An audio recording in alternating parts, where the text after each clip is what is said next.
Hi, this is Daria Shabbat with CorporateProfile.com. I'm here today with Rachel Becker, founder of a hot blog called Strength and Soul, where fitness meets fashion. Hi, Rachel. How are you? Good. How are you? I'm very well. Thank you for being here. Rachel, tell us about yourself and how you started the blog.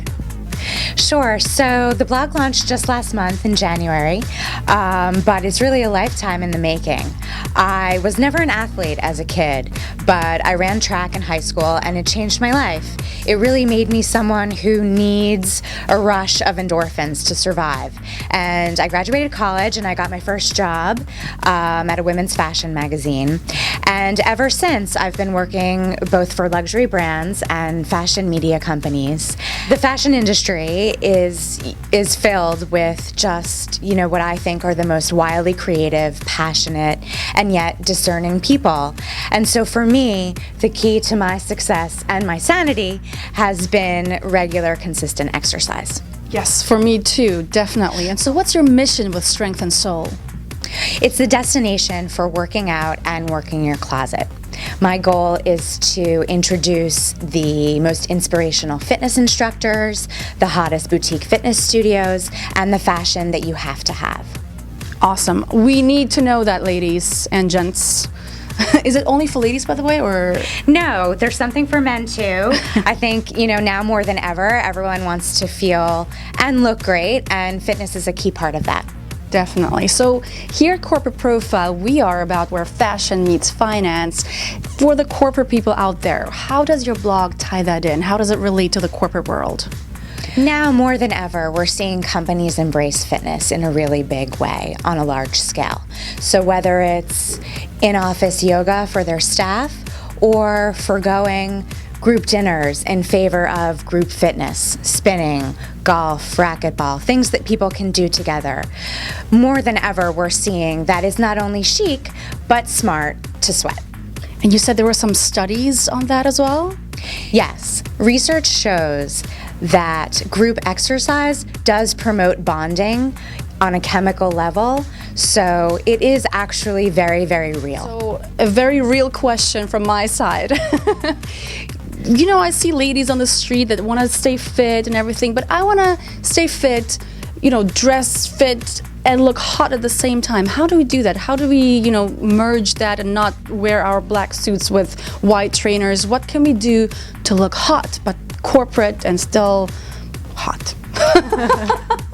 Well, yes, here in New York, it's very hard because we do a lot of, trekking around and up the stairs and down the stairs.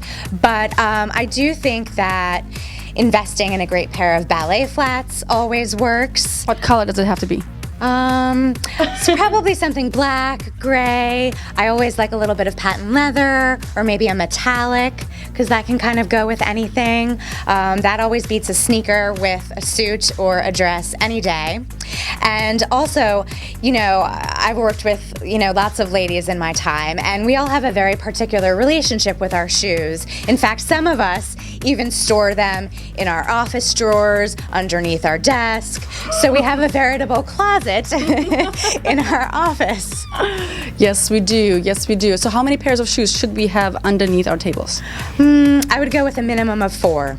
Because you never know. Count them up. Count them up. So the first one is the business shoe. So you have, sort of the mid-range pump for during the day at the office when you're trying to look professional.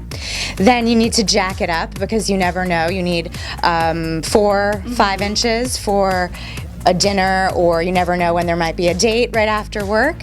You never know. You never know. And then, of course, the ballet flat that you have worn to work, as well as, a sneaker or spin shoe or whatever it is that you like to do for fitness after work. Yes. These are my spin shoes. They are made by a company named Mavic. Mm-hmm. The style is Giova.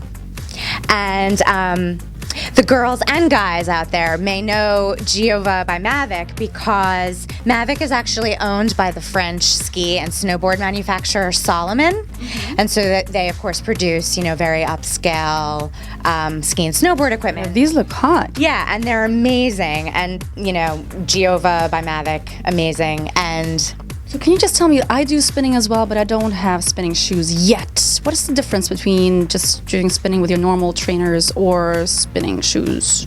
So you can spin either with or without spin shoes, of course.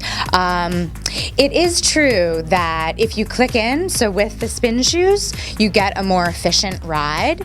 And for me personally, I find it to be also more enjoyable. But of course, you know, not everyone has them, so it is something that you can do without if you want. Okay, so we should definitely invest into these. Spin shoes are great. Yeah, there's all different brands at all different price points. And once you do it, you'll never go back. I like that. Yeah. What else you got? You know, I of course do a lot of running as well.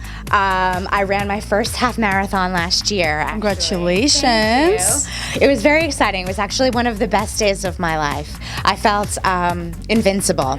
I'm almost pressing the submit button for my first marathon this fall. And so I'm a fan of New Balance, but of course Nike is amazing as well. And I think the key with sneakers is always buying either a half size or a size up, because if you do a lot of mileage, you'll find that the runs will be much more comfortable and there's less wear and tear on your feet.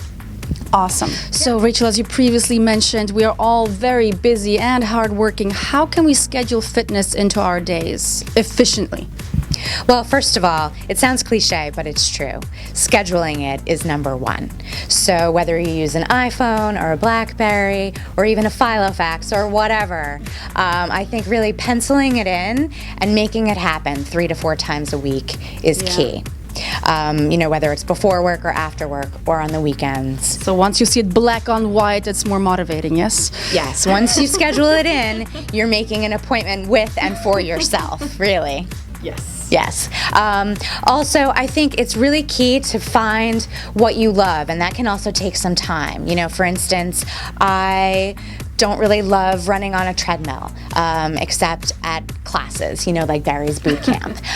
So for me, I run outdoors, or I cross train, I spin, I do other things, but I don't force myself to do something that I know I don't really enjoy, so that I will keep coming back for more. Yeah. So how often do you recommend to exercise? Realistically, I think 3 to 4 times a week, consistently, will get you really far. And if you can, 5. That's pushing it. But 3 to 4, yeah, will do wonders for both your, you know, physical and mental health. I'm Daria Shabbat with CorporateProfile.com. I just spoke to Rachel Becker, founder of the haute blog called Strength and Soul, where fitness meets fashion. Visit the blog at strengthandsoul.com. Stay healthy, stay fit, guys, and tune in again. Thanks for watching.